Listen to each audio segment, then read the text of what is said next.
Bueno, clase, ¿cómo están? Espero que se sientan súper bien, que se sientan con muchas ganas de aprender y que se sientan como unos matemáticos súper brillantes, porque el día de hoy tenemos un tema apasionante, realmente interesante: los logaritmos. Vamos a entender un poquito el contexto histórico, de dónde salieron, a quién se los inventó, por qué se los inventó, para qué nos sirven. Y también vamos a entender cómo funcionan, cómo trabajan, qué son exactamente. ¿Ya? Comencemos con lo que había dicho, ¿no? El contexto histórico. El primero en desarrollarlos, como anoté aquí, fue John Napier. Él fue un matemático que en 1614 publica el primer trabajo serio acerca de los logaritmos. Y bueno, ¿y qué se había preguntado John Napier, no? Lo que él había pensado es que nosotros conocemos que tenemos potencias como esto, ¿no? Yo puedo decir que 5 al cuadrado es 25. Y también yo puedo decir que 5 al cubo es 125, ¿de acuerdo? No hay ni duda al respecto, ¿no?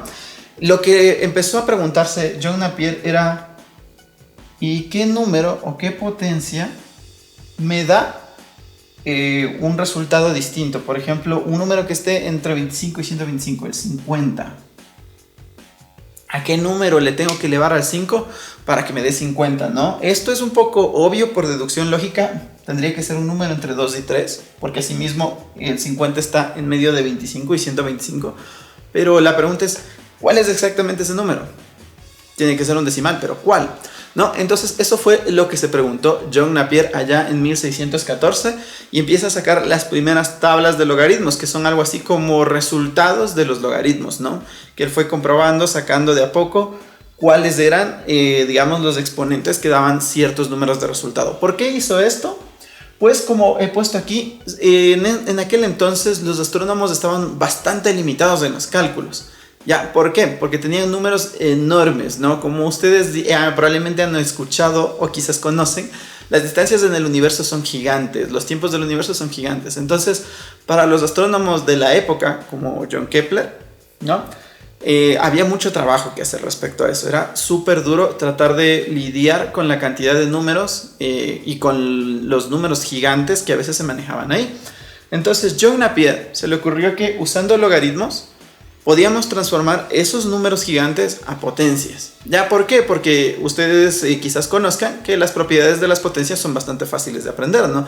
Esto que números de la misma base se suman potencias y cosas así.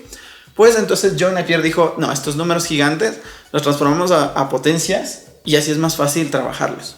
Y es por eso que en aquel entonces recibió un apoyo enorme de los astrónomos de aquel momento.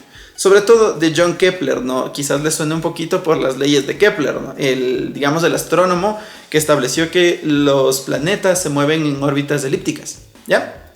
Entonces, principalmente recibió un apoyo por ahí.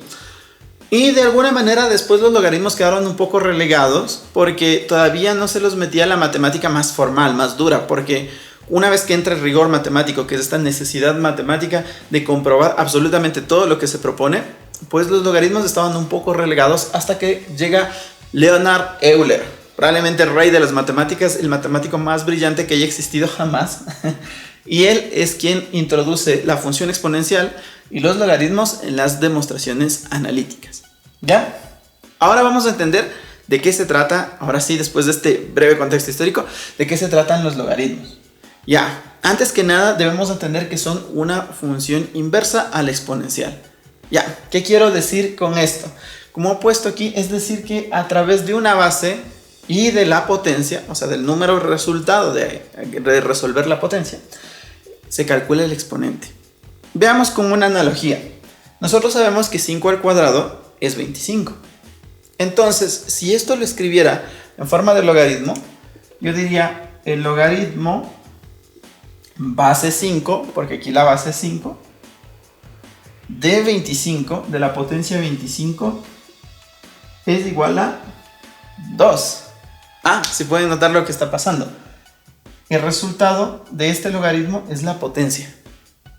Si yo dijera acá abajo, por ejemplo, entonces yo diría aquí que el logaritmo base 5 de 125 es igual a 3. Exacto, entonces el logaritmo a través de la base, conociendo la base de este exponente, conociendo el resultado, la potencia, nos permite calcular el exponente, ¿no? Y de ahí nace la operación logaritmo que ya podemos obtener aquí. Entonces la pregunta que yo tendría que hacerme es que el logaritmo base 5 de 50 va a ser ese exponente que tanto estamos buscando. Si yo descubro cuál es el logaritmo base 5 de 50, pues entonces yo ya puedo encontrar eso, digamos, este exponente, ¿ya? Entonces nosotros podemos ver claramente como una analogía cómo el resultado es una potencia.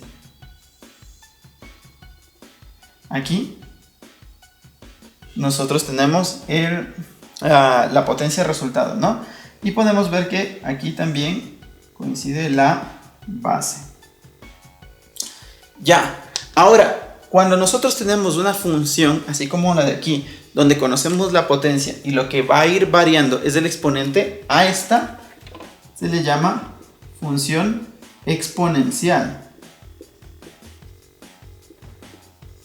Es decir, una función en la que la potencia viene a ser mi incógnita, lo que va a ir variando. Voy a borrarle un poquito más para escribirle acá. Entonces, eso vendría a ser básicamente mi función exponencial. Y hay muchas cosas en la naturaleza que funcionan de manera exponencial, muchísimas, desde las medicinas hasta la radiación de, digamos, la vida media de los elementos radiactivos, hasta también incluso el comportamiento de bacterias. Pero por tanto, si ustedes notan, esto viene a ser como una especie de cosa inversa, ¿no? Aquí yo meto números en esta parte y obtengo resultados, que es lo que estoy buscando, y en cambio aquí me va a salir el exponente, que es algo que yo antes conocía. Es por eso que esta función, que es la función logarítmica,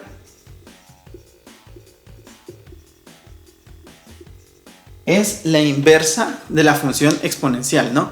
Es por esa razón que el logaritmo es la inversa de la función exponencial. Ya, entonces, una vez que ya hemos entendido por qué la función logarítmica es la inversa de la exponencial y más o menos ya de dónde sale, vamos a entender cómo son las gráficas.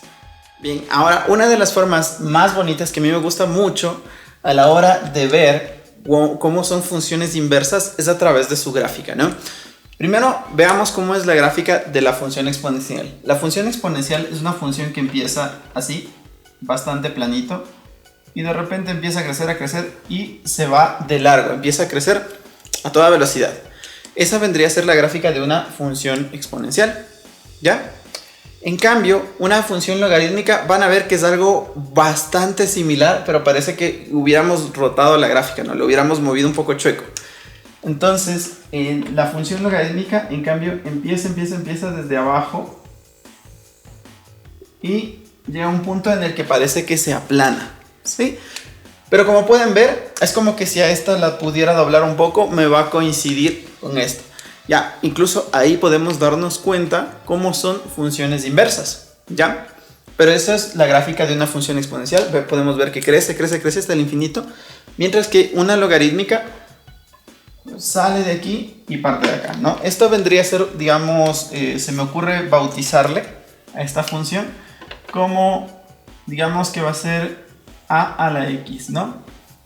Mientras que la de acá va a ser un logaritmo base a y de x, ¿sí? Entonces, mientras que esta función exponencial a la x se va hacia arriba de largo, esta otra función logarítmica parte desde muy abajo y empieza a aplanarse, ¿sí? Entonces, ahora sí ya entendimos muy bien cómo es el comportamiento de cada función dentro de su propia gráfica.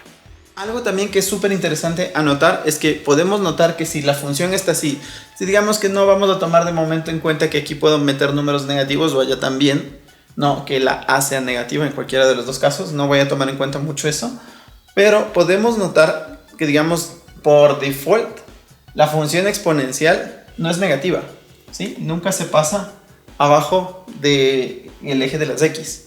Mientras que la función logarítmica, en cambio, nunca tiene x positivas, x negativas.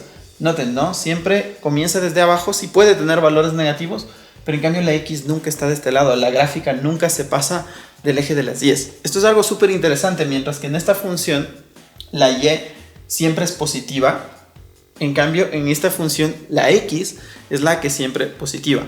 Esto es súper importante para determinar unas propiedades que ya vamos a analizar, las propiedades de los logaritmos, pero también es una prueba súper clara de por qué son funciones inversas.